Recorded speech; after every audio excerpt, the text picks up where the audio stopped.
So I'm going to give you a quick use case on how I use events. Events are a part of my two pillars of content and collaboration. Now, content are some of the things that you might think of like articles, webinars, stuff like that.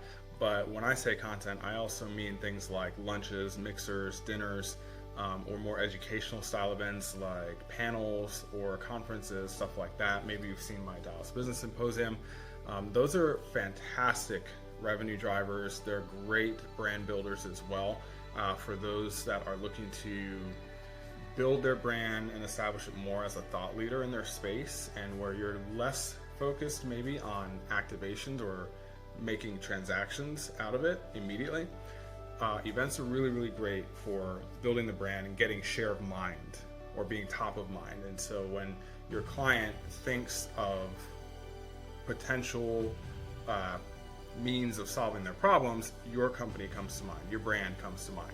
So if you can lead with thought leadership, events is a great way to do that. They're very, very visceral, they're very sticky, and with events, a few of the reasons why I really love doing events is because they're fantastic ways to capture leads. And that's because they identify the lead immediately because they've shown up.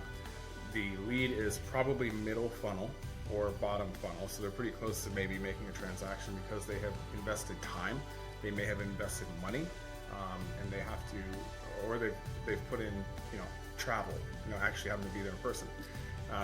And finally, number 3 is that they're clearly interested in whatever it is you're offering in that event.